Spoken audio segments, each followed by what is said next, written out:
It's one small step for man, one giant leap for mankind. I have a dream. One day, this nation will rise up, live out the true meaning of its creed. We hold these truths to be self-evident, that all men are created equal. The world will little note no longer remember what we say, but it can never forget what they did. Ask not what your country can do for you. Ask what you can do for your country.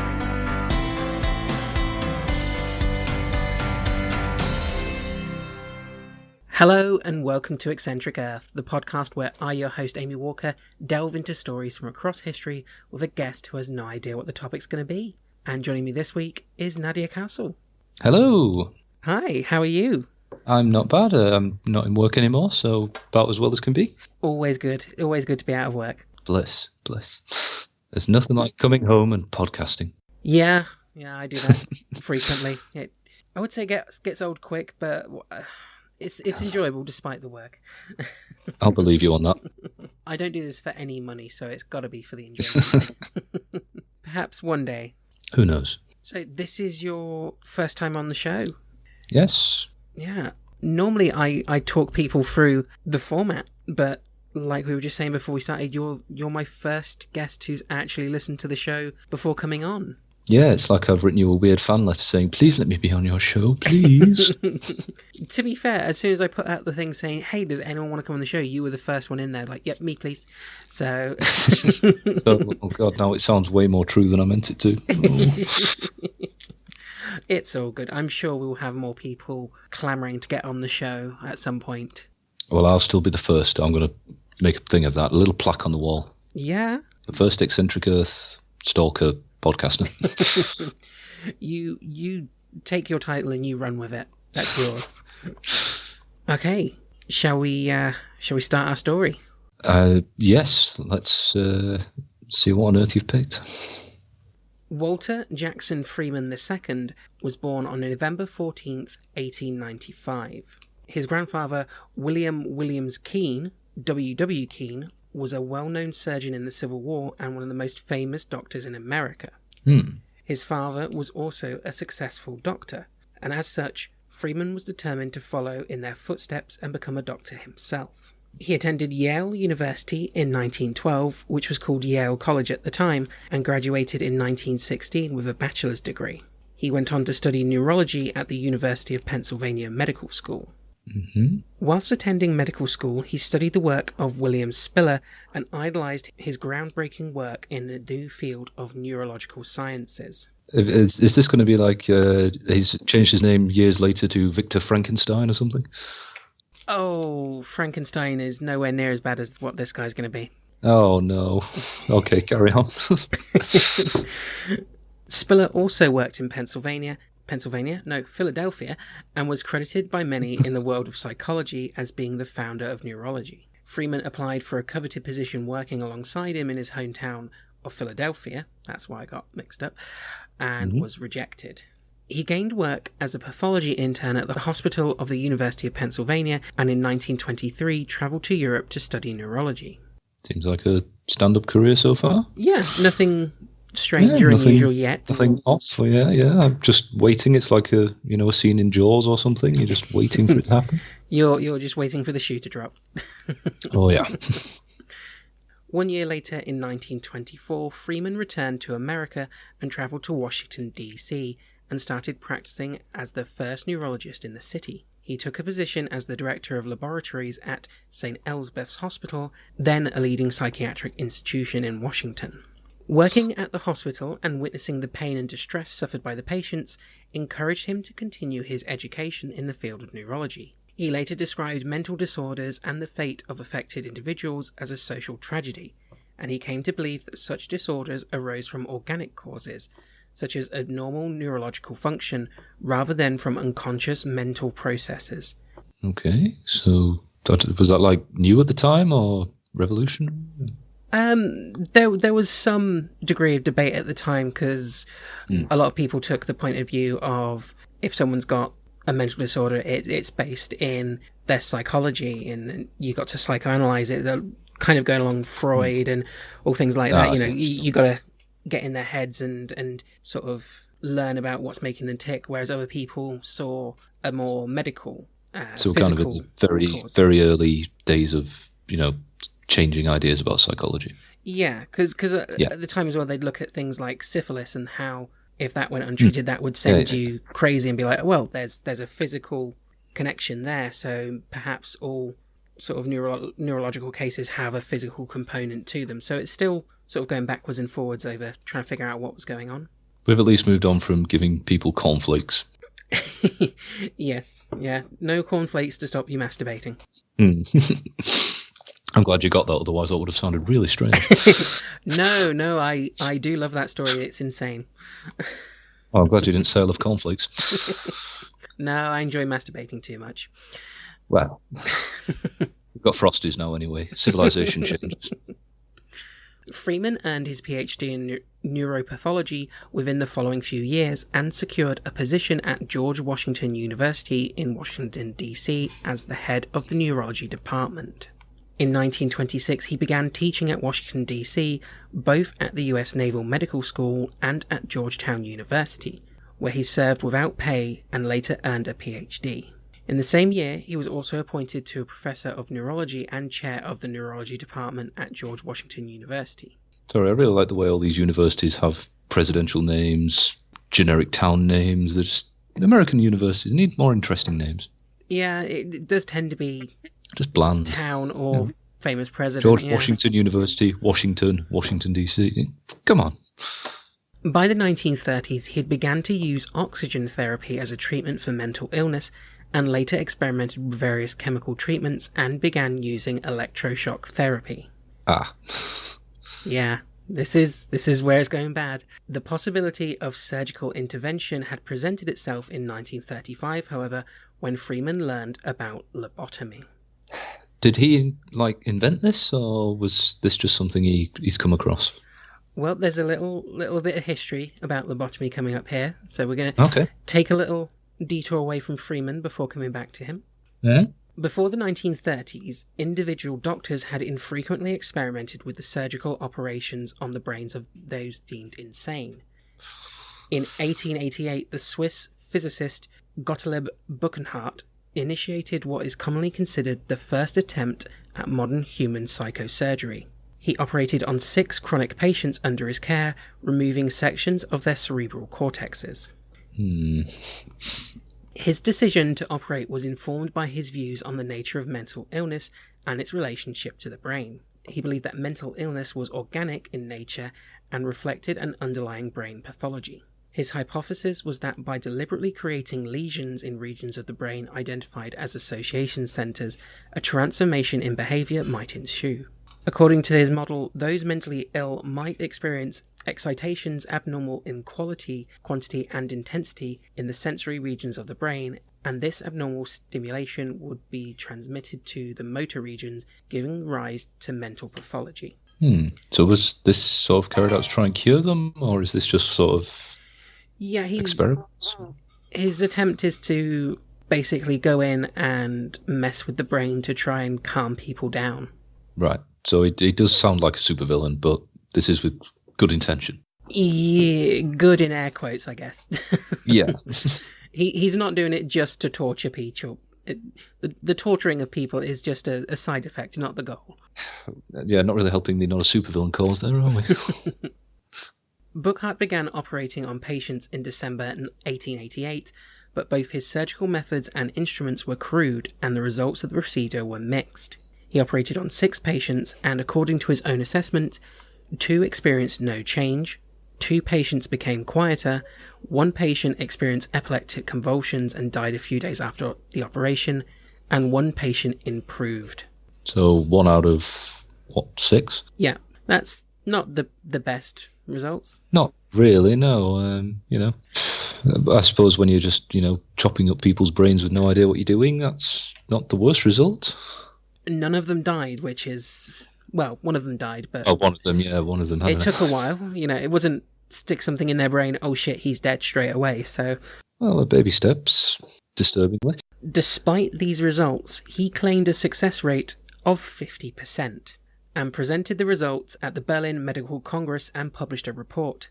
How's he claiming 50%? Like two of them went quieter or something? Oh no, he just pulled it out of his ass. He just pulled it out of his ass. Okay. Donald Trump statistic. Thankfully, the medical peers at the time were hostile towards his results, and he did no further operations. So that was the genesis of brain surgery to cure mental illness, and it didn't go very well for the doctors. So I'm glad that they. I hope they said that chopping up people's brains is a bad thing, but it's probably more like, well, your results were a lie, so we don't believe you. Yeah. Which doesn't speak very well, does it? I think there are some good people in this, though, who would genuinely just be horrified by the idea. Okay, so that's the history of lobotomies, effectively? Getting there. Okay. Early lobotomy. In the 1930s, so just a few years before we were last with Freeman, the procedure was being pioneered by Portuguese neurologist Antonio Moniz, who had begun performing lobotomies after attending a speech by two Yale neurologists that had been experimenting with the procedure on chimpanzees. Okay.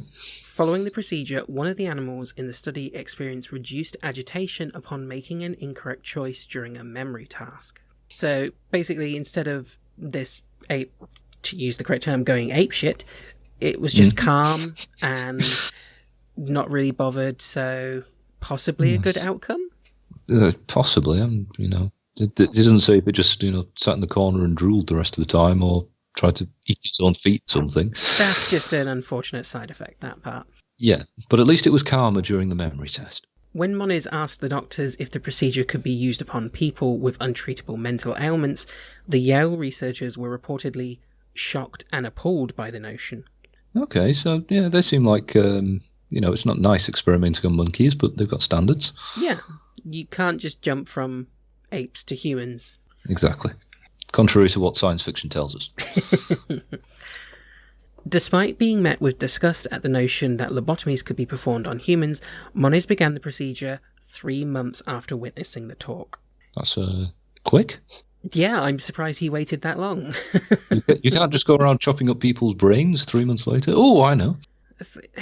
He attended a talk and then 3 months later he's doing it. Even if you research for 3 months solid, I'd want someone with a bit more experience before they went in my brain. All those people who say, people are affected by media. This guy did, listen to a speech and 3 months later was chopping up people's brains.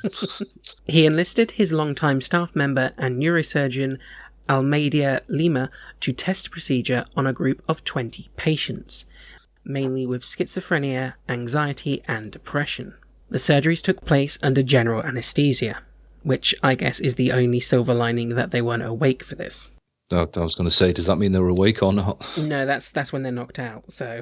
It's actually more reassuring than I expected. Yeah, I thought they were just going to be, right, crack open your head, stay there.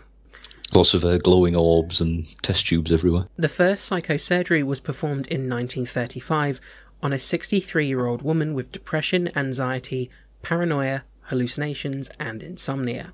The patient experienced a rapid physical recovery, and 2 months later, a psychiatrist noted that she was calmer, less paranoid, and well-oriented.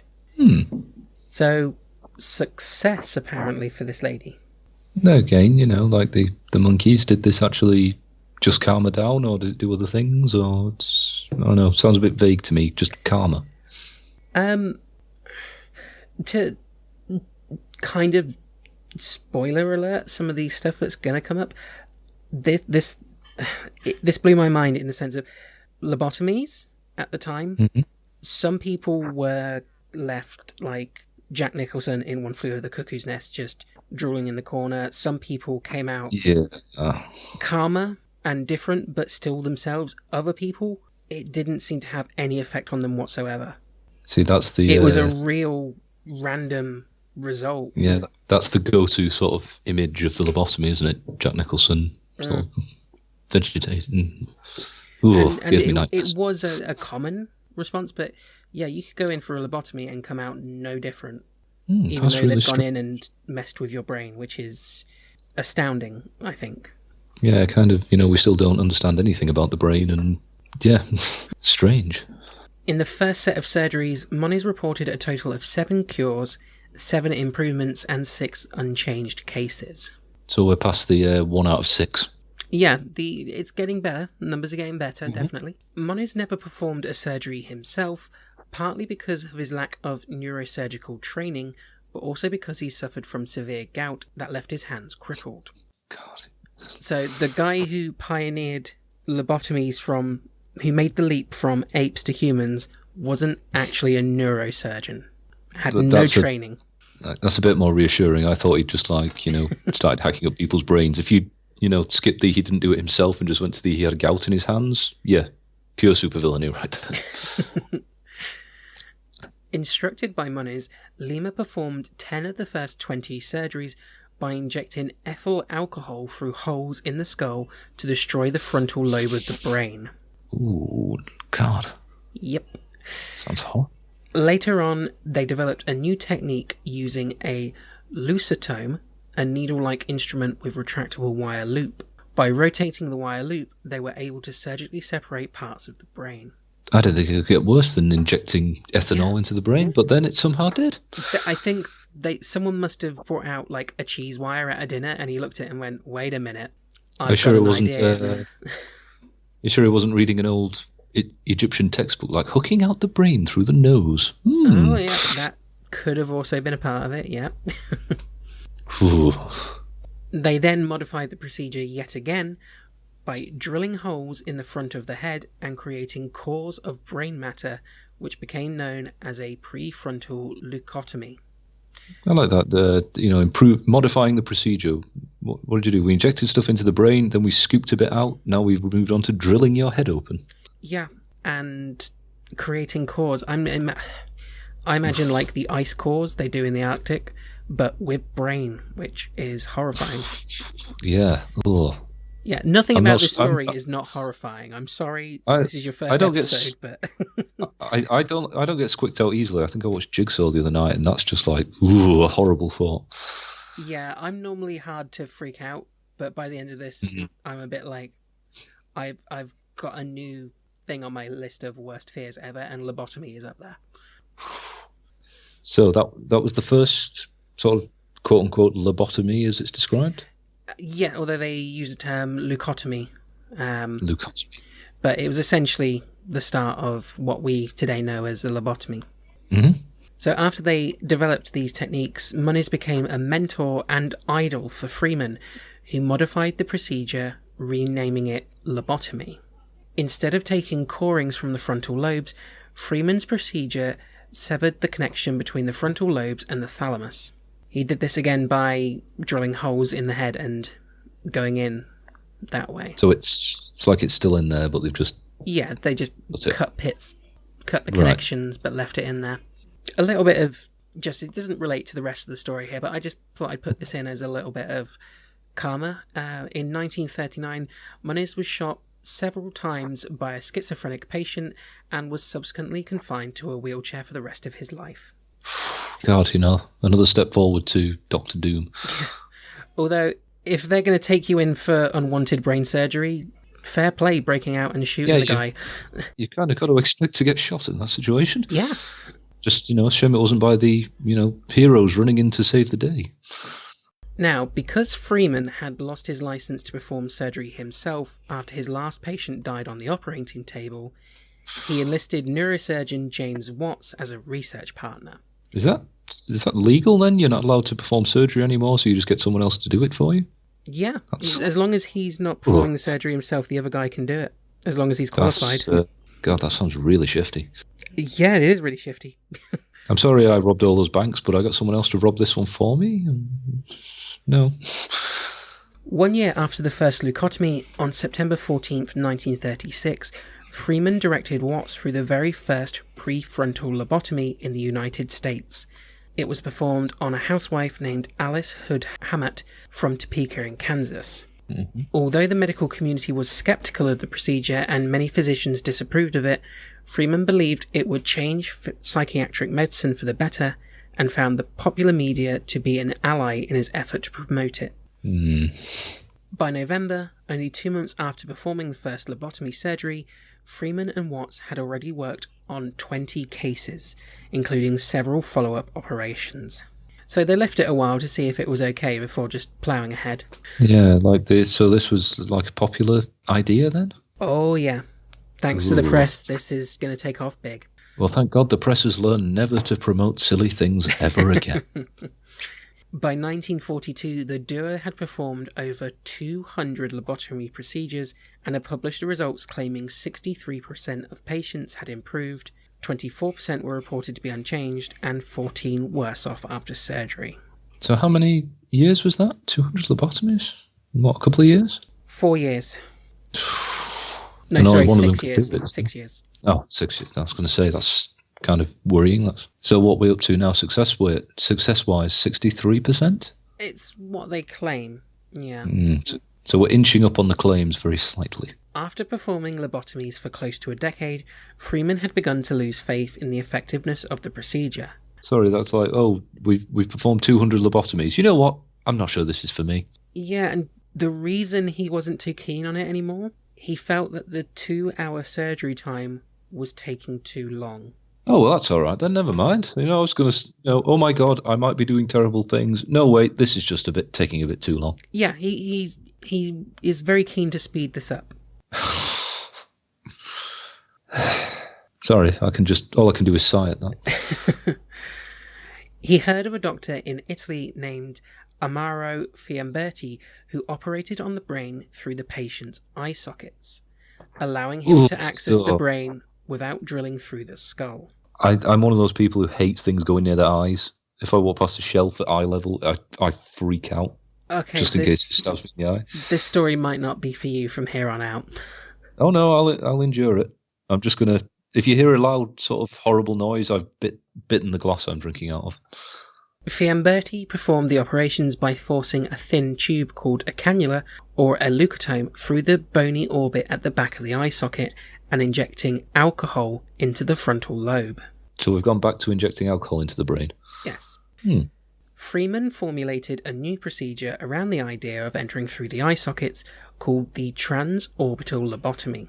Instead of a tube and alcohol, Freeman's instrument of choice was an ice pick.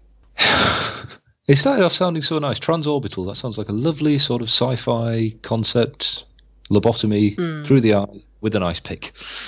And I did a little bit of looking into this, and according to a couple of interviews by his son, the first ice pick he used wasn't like any sort of medical ice pick like instrument. He just took it from his kitchen drawer. I was going to say, surely there's like a proper piece of equipment for this rather than just an ice pick. I dare say there is, but him not being a surgeon and not having too much access to surgical equipment, he literally just took an ice pick from his kitchen drawer. Ice picks should be used for mountain climbing and, disposing of enemies of the proletariat, not for surgery. The new procedure became known as the ice pick lobotomy, for obvious reasons, and was performed by inserting a metal pick into the corners of each eye socket, hammering it through the thin bone there with a mallet, and moving it backwards and forwards to sever the connections to the prefrontal cortex in the frontal lobes of the brain. So they literally just hammer it through your eye socket and give it a bit of a wiggle. This isn't surgery, this is defrosting a freezer. This is horrible. Yeah, this is not surgery in any way. Was he doing this under a medical license? Well, it's a bit interesting here. It's going to go into that, so I'm just going to carry on with the story. Okay. Yeah, I'm not liking the sound of that, but okay. In January 1946, he performed his first transorbital lobotomy procedure, operating on a depressed 29-year-old housewife in Washington, D.C., called Sally Ellen Ionesco. Because the transorbital lobotomy method did not require a neurosurgeon and could be performed outside of an operating room, Freeman was able to perform the procedure himself, despite not being a neurosurgeon. Yeah, and the reason they could perform it outside the operating theatre is rather than anaesthetising people, he would electroshock them so that they couldn't react.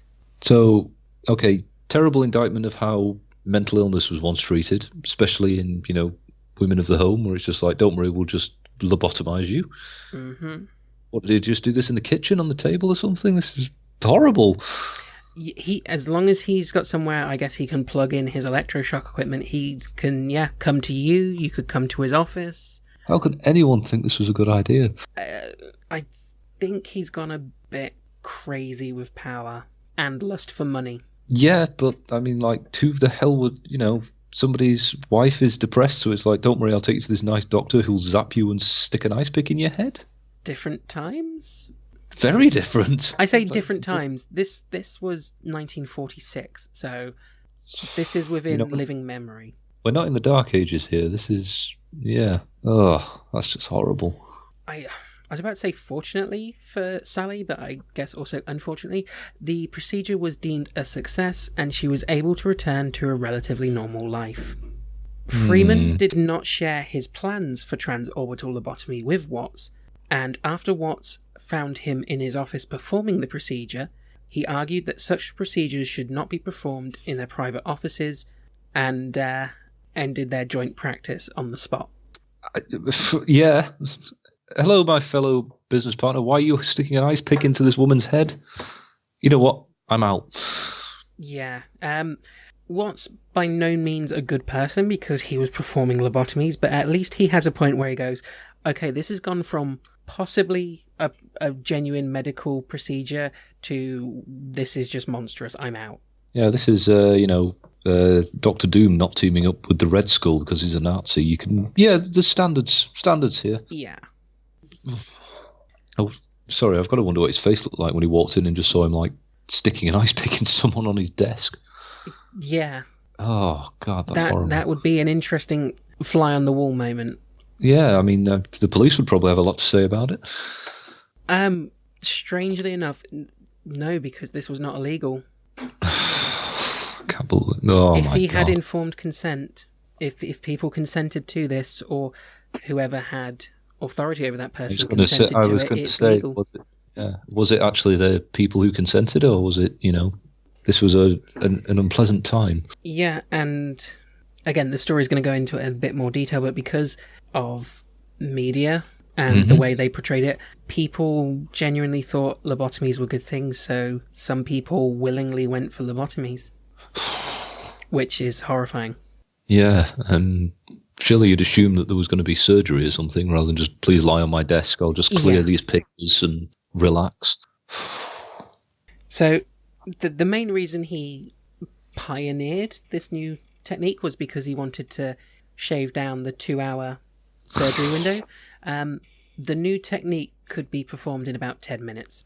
Well, I mean, I suppose once you've done it a few times, I suppose hammering an axe into someone's head isn't tricky. No. And because it did not require anaesthesia, it could be performed outside a clinical setting. Oh, God, and it's made that so much worse. Lobotomy patients did not need hospital intervention afterwards. So That's could actually do it quite anywhere. surprising. So what, it's going in through the side of the eye socket? That's surely you're still cracking some bones to get through that. Yeah, but after you've knocked them out with electricity, or no, not so much knocked them out, but paralysed them so they can't scream in fear with electricity and then mush their brain a bit, even if they're in agonising pain, they're not going to complain about it afterwards because you've effectively killed them. Even if they're alive, who they are is gone. How is this not a horror movie already? This is just horrible. Yeah, a film about this guy would be incredibly informative, but also, a horror movie. Yeah, ugh. Yeah, nobody tell Blumhouse about this. I don't need this in my life. Freeman happily performed ice pick lobotomies on anyone who was referred to him and charged $25 for each procedure he performed. Oh. During his career, he would perform around 4,000 operations. So, he happily gets stabbed ice picks into people's heads. I did note happily, and he got paid for it as well. Yep. Like the leucotomies performed by Moniz and Lima, those performed by Freeman gave mixed results. Some of his patients could return to work, while others were left in something of a vegetative state. So again, think Jack Nicholson from Cuckoo's Nest. Yeah. Freeman then travelled across the country, visiting mental institutions, performing lobotomies, and spreading his views and methods to institution staff. Well, if he's going to asylums to do this, he's still not legally allowed to do it in a surgery room, is he? Well, it's not surgery, so... Yeah, so he's just going to mental asylums saying, Yeah. clear me a desk and I'll ice pick your patients. Yeah, he's going to teach non-surgically trained staff a non-surgical surgical technique. Essentially, he's loopholing his way around to promote his technique. Okay, never mind the horror movie. This is sort of, American Horror Story. This needs a whole horrifying anthology. Well, here's one of the more horrifying things. He travelled around in a van to do this and performed lobotomies in his van, and many reports from the time suggest that he named his van the Lobotomobile. Oh my god. That's... You could, if you wrote this, people would say that's too on the nose. That's like, this is beyond satire. Yeah. That's just... The fucking Lobotomobile. Do you think he came around the corner like playing a merry tune like an ice cream van? Lobotomies. Yeah, roll up, form a line. Come on, kids, everyone gets one. Is your wife feeling a bit down about her situation? The lobotomizer van. Oh, God, no. Hey, John, I hear the wife's giving you a lot of back chat. You know the Lobotomobile's coming round next week. You can get that sorted out. $25. Oh, and I can almost see you completely know that actually happened as well. Husbands whose wives were getting a bit too much for them, they just had them lobotomized. Yeah, they do that in BoJack Horseman when it's the flashbacks, and it's absolutely heartbreaking. It's like, oh, that happened, and it's terrible. Freeman's name gained popularity despite the widespread criticism of his methods following a lobotomy on President John F. Kennedy's sister, Rosemary, when she was just 23 years old. Oh, yeah, I've heard about that. Yeah, so that made him famous because he's the one who did it. Oh, yeah, that's a horrible story. The procedure left her with severe mental and physical disabilities, so I'm guessing he would class that as one of his 60-something% successes? Wasn't it literally because the family didn't like her or something? It wasn't like... They considered her unruly, yeah. Yeah. She had attitude, so cut her brain. Yeah, the Kennedys were not a nice family when you look at it. Oh, God, no. On December 16th, 1960, Freeman notoriously performed a lobotomy on a 12-year-old boy named Howard Dully. The request was made by Dully's stepmother, who had grown tired of his defiant behaviour. Jesus. Yeah, so no mental conditions. The stepmother is just tired of the kid. This 12-year-old's acting like a 12-year-old. Yeah. Excuse Mr. Lobotomy Van, could you just stick an ice pick in his head? Oh, God. A memoir written by Howard Dully called My Lobotomy documented his experiences with Freeman and his long recovery after undergoing the treatment.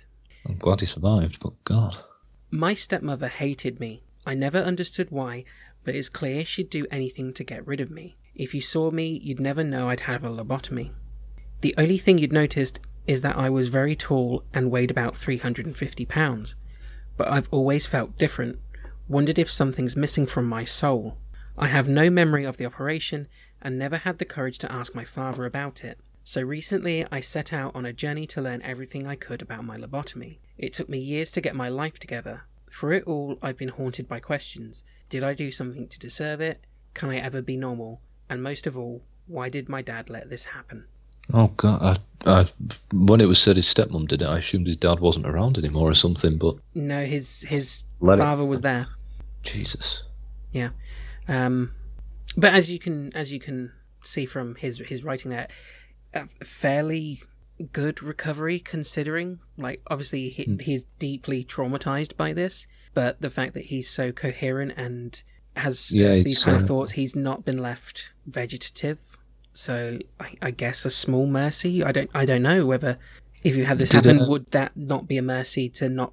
Did they ever say what sort of effects it did? It like make him quote unquote calmer, like they sort of wanted it to? Or? Yeah, apparently it resulted in a change in his behaviour and made him, air quotes, less unruly. But yeah, when he's describing it as wondering if something's missing from his soul. Yeah, that's... Yeah, just have an unruly child. Dully's mother had died when he was 5 years old, and his father's subsequently remarried a woman named Lou. Freeman's notes later revealed that Lou Dully feared her stepson and described him as defiant and savage-looking. Oh, sorry, not even savage, but savage-looking. Yeah. The next quote here is actually from Freeman's records. He doesn't react to either love or punishment. He objects to going to bed, but then sleeps well. He does a good deal of daydreaming, and when he's asked about it, he says, "I don't know." He turns the room's lights on when there's broad daylight outside. That's just a kid. Yeah, that's just a kid's behaviour. That's being a child. Yeah. That's not even a particularly, troublesome child. That's just a child. Yeah. God. Freeman recorded the events leading up to the lobotomy. On November 30th, he wrote, "Mrs. Dully came in for a talk about Howard. Things have gotten much worse, and she can barely endure it. I explained to Mrs. Dully that the family should consider the possibility of changing Howard's personality by means of a transorbital lobotomy. Mrs. Dully said it was up to her husband, but that I would have to talk with him and make it stick." What year was this again? 1960. Right. I was going to say, is this like he's not going out with his tricycle and his baseball glove and being a good American child or something? Because that's just eerie. Yeah. This is 58 years ago. This is the worst part of the story, the fact that this is so recent. So recent, yeah. It's scary to think a lot of people these days could, we're still not great, but God, we're not sticking ice picks in people's heads in vans. On the 3rd of December, his notes read, "Mr. and Mrs. Dully have apparently decided to have Howard operated on. I suggested they not tell Howard anything about it." Is that something you can just decide to have a child operated on anymore? Surely that can't be a thing you do. I would like to think the laws have changed, but I guess if he's he's not a neurosurgeon, but he's a neuroscientist, so if he's saying, if these parents come to him and he says, okay, this kid has this, and this condition, this is the treatment, he's giving a apparently informed medical opinion, so would they look into it as being something untoward? I don't know. I was going to say, because, I'm sure now, presumably, hopefully, that you need at least a couple of medical signatures before you're allowed to declare a child can be operated on. Yeah, I think you'd need a couple at least, but I hope so. Yeah. Whilst the 1960s is not that long ago, it's quite different still. So yeah. At the time, again, nothing untoward other than the horrible morals involved in this. Following the operation, Freeman's notebook reads, "I told Howard what I'd done to him, and he took it without a quiver. He sits quietly, grinning most of the time and offering nothing." Now in his late 50s, Dully works as a bus driver in California. About 40 years after his lobotomy, he discussed the operation with his father for the first time. He discovered that it was his stepmother who had found Dr. Freeman and been told by other doctors that there was nothing wrong, and that his father had been manipulated by his second wife and Freeman into allowing the operation to be performed. So, yeah, it was just the stepmom, really, wasn't it? Yep. Some evil fucking bitch.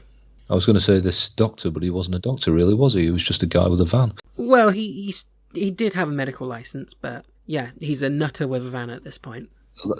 Let's be honest, he shouldn't have had a medical license, even if he did. Oh, God, no. Should have been stripped from him. Hell yes. Yeah, God, that's really disturbing. It was largely because of Freeman that lobotomy became so popular during the 1940s and 50s.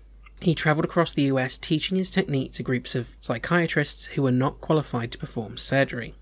Freeman was described as acting more like a showman than a medical professional, and often deliberately tried to shock observers by performing two-handed lobotomies or performing the operation in a production line manner. He would also perform lobotomy with his right hand and even his left hand. So he's playing to the crowd.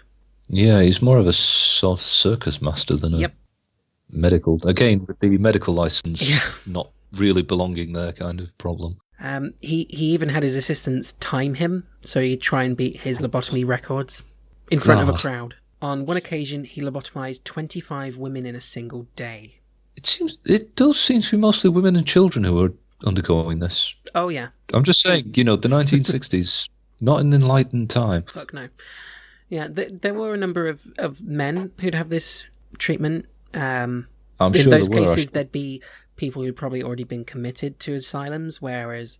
I was going to say, there probably many bank managers and office workers being dragged off to the lobotomy van, were there? No, but again, unruly children and wives, yeah, very much in the realms of possibility that they would go visit the lobotomobile.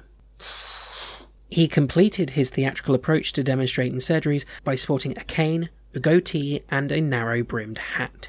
So he's just given up now and he's just Satan. Yeah. Basically.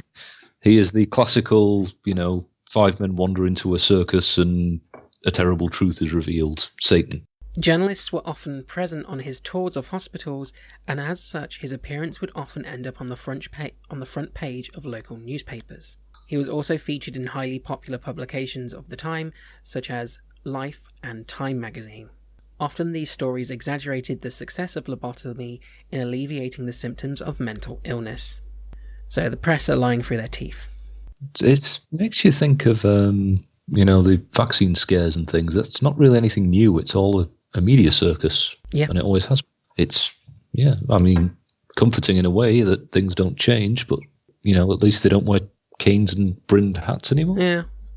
See, I didn't quite make that connection there of it's very similar to the vaccine scares at the minute. So, I'm just going to go on record and say if you're one of these people who don't think you should vaccine your kids, I don't think you're any different to how a Dully stepmom. Yeah, no, it's just, there's a lot of things, the gay cure therapies and things. It's spectacle, really. It's not anything to do with actual medication. It's what this guy was doing. I've got a van, I've got a pickaxe. I can cure people. Because of his willingness to travel the country to promote his procedure, along with his showmanship, the use of lobotomies became incredibly widespread and accepted as a standard treatment. As well as being used to treat criminally insane, it was alleged that the procedure was used routinely on prisoners against their will, and the use of lobotomies was strongly criticised on the grounds that it infringed upon the civil liberties of the patients. Well, so there's some resistance. Presumably the medical community weren't too down on this, like the actual medical community, rather than people in offices. But the fact that it became so ingrained in culture, like, even if you don't know what the procedure is about, if you say lobotomy to someone, they know the general gist of, that's when they operate on your brain. It's so widespread in the general populace that it's not even a treatment. This fucking torture became so accepted. It's crazy that it would, because throughout this whole story, you've had medical professionals saying this isn't okay, but because he's flashy and got the media on his side and people can knock it out in 10 minutes, we'll go for that. It's great. Well, again, things don't change, do they? We can turn this violent patient who keeps attacking me into peaceful Jim who sits in the corner and drools. That's great. We'll do that. It's people wanting to make money and make their life easier, and they don't care about human life. Yeah, you can sort of see where backlash has kind of come from now, where people are panicked about Prozac and things. It's like, is this the same thing? Because it's happened. It has actually happened before. I didn't actually know that lobotomy is being so widespread. Yeah. Because it's ingrained now that it's a terrible thing because, well, it is. Yeah, but it was used so often in so many facilities, and not so much real medical hospitals, but asylums across America would use it so often. This is not a treatment. This is just convenience, effectively, and it's horrible. After 4 decades, Freeman had personally performed as many as 4,000 lobotomy surgeries in 23 states, of which 2,500 used his ice pick procedure, despite the fact that he had no formal surgical training. Jesus. An estimated 490 individuals died as a result of the treatment. So, was that 480? So, what's that about? One in... Can't bad at maths. That's over 10%. Yeah, that's... you wouldn't do a lot of things with the 10% risk, but sticking a pickaxe in somebody's definitely on there. In February 1967, Freeman performed his final surgery on Helen Mortensen. Up to 40% of Freeman's patients were gay individuals subjected to a lobotomy in order to change their homosexual orientation. Oh my god, I didn't think you could make that any worse, but it was. I know, I'm sorry. The operation left most of these perfectly healthy individuals severely disabled for the rest of their lives. Mortensen was a long-term patient and was receiving her 3rd lobotomy for these reasons. She died of a cerebral hemorrhage, and he was finally banned from surgery. Is it surgery Is he banned from, or is he just banned from... He's been banned from performing lobotomies. He should be banned from human contact, if you ask me. But his patients often had to be retaught how to eat and use the bathroom. Relapses were common, some never recovered, and about 15% died from the procedure. In 1951, one patient at Iowa's Cherokee Mental Health Institute died when Freeman suddenly stopped for a photo during the procedure, and the surgical instrument accidentally penetrated too far into the patient's brain. Oh my God. So he stopped for a picture, and the ice pick just impaled their brain. And it was still another 16 years before they stopped him. And I assume he just gave a casual whoops and moved on to the next one with this horrible assembly line sort of destroying people. Freeman wore neither gloves nor a mask during these procedures. He lobotomized 19 minors during this time, including a 4-year-old child. Jesus Christ. How can you... Sorry, I don't know how anyone can even think about doing it to a 4-year-old. That's just... I can only assume horrible, horrible, horrible people who can't handle their toddler and, sure, mutilate the kid is... You know, like, there was nothing wrong with the 12-year-old boy, clearly, but you can imagine a sort of crazy person thinking my teenager is troublesome, but a 4-year-old child? How would you don't know anything about a 4-year-old's personality yet. They're still growing. Despite everything he did during his career, Freeman was never ruined by his actions and retired from his position at George Washington University at the age of 57, at what point he opened a medical practice in California. Jesus. So he just went and became a GP, basically. When you said he performed his final lobotomy, I was, hoping he was thrown from a helicopter or something, but... No, he still had a medical career after that. Went to medicine. The only silver lining from this, and I feel horrible saying this, but I feel that this person kind of deserved this fate. He died of complications arising from an operation for cancer on 31st of May 1972. Again, I feel bad for that because you shouldn't wish that on anyone, but this man destroyed 4,000 lives. No. And that's just the ones he did himself. The rest of the people who were inspired by him and copied him, he ruined tens, if not hundreds of thousands of people's lives. He was a monster. I'm not bothered about saying it. If he'd died of it sooner, maybe a lot of people's lives would have, been spared, essentially. Because it's not just lives ruined. He killed people doing this. It's like he's a serial killer, effectively, but with society's blessing. Yeah. That's awful.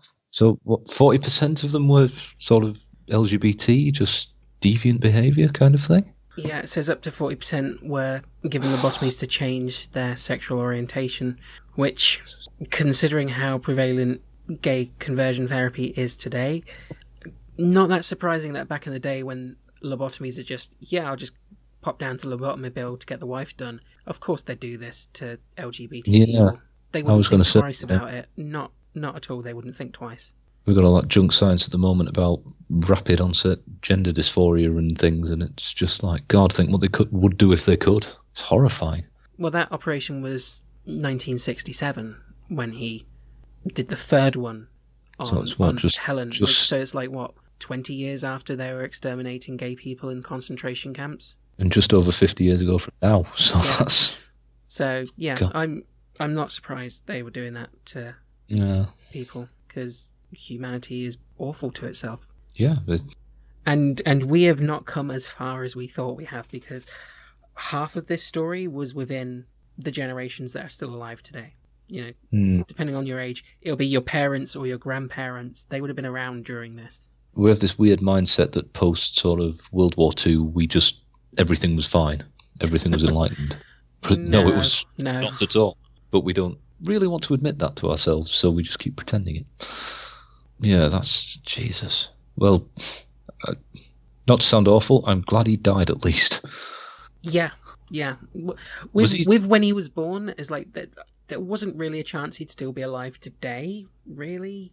But I'm so glad he did die, because this guy didn't deserve to carry on going on. Was he still a GP when he died, or had he retired since then? No? I hope to God he'd retired. So he died at 77. So he may still have been practicing, but that was 20 years after he retired from the university. So I think he may have retired fully by that point. God only knows what kind of GP it was at the end. Yeah. Hello, I've got a slight flu. Ah, well, have I ever told you about the time I ran a lobotomy van? God, you know, even if he couldn't perform them, he was so recommending that people got lobotomized. Oh God, yeah, I didn't even think of that. It was still practice, wasn't it? So yeah, he'd have just been like, "Oh, you should go and get this done." And I bet I'm convinced he would have been the kind of creepy guy who had pictures all over the wall of those horrible, press show days. Oh God, yeah, he stopped to smile for a camera and impaled a woman's brain. He.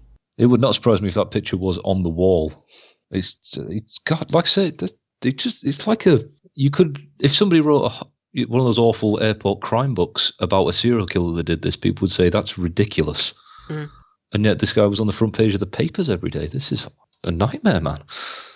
Because of how big the press was around him, you can go and if you Google his name and like go on the image search, the first couple of pictures are him presenting himself as a doctor. He's got his 3-piece suit on, looking very respectable. The 5th picture in line is him performing a lobotomy on someone being held down. Because he'd just be like, yeah, bring the cameras in. Watch me do this. At least it's not the one where he's wearing... You got the cane and the hat at least, I suppose, but... Jesus. Yeah, that's just really bizarre. The fact that you could legally do that, just stick things in people's heads with their consent, is bizarre. It's the ones without their consent as well that... How many people who were patients in an asylum where they like, we can't do anything, do the lobotomy. And then they don't knock you out, they give you electroshock. So how aware would you be after that? Are you just paralysed? You can't react or move, but you can see them coming closer at you with this ice pick, and that's the last real thought you'd have ever, because they essentially destroy your personality. It's like that's an absolutely horrifying way to stop existing. I think one of the worst, medical horror stories I ever heard was the guy who cut people's heads open and looked at their brain whilst they were conscious so we could get reactions. But this is probably worse because it's like, at the end of that, you presumably know he's going to put your head back on. But in this case, it's just, he's destroying you, basically. Yeah. That's horrible. Yeah, that was nightmarish. Yeah, I knew lobotomies were horrible before looking into this, but I have a new appreciation for how awful they are, and this is high on a list of most horrific things that I could ever imagine happening to someone now.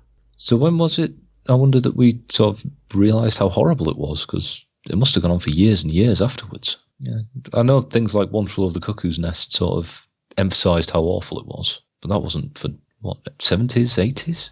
Okay, so it says here, in 1977, the US Congress, during the presidency of Jimmy Carter, created the National Committee for the Protection of Human Subjects of Biomedical and Behavioral Research to investigate allegations that psychosurgery, including lobotomy techniques, was used to control minorities and restrain individual rights.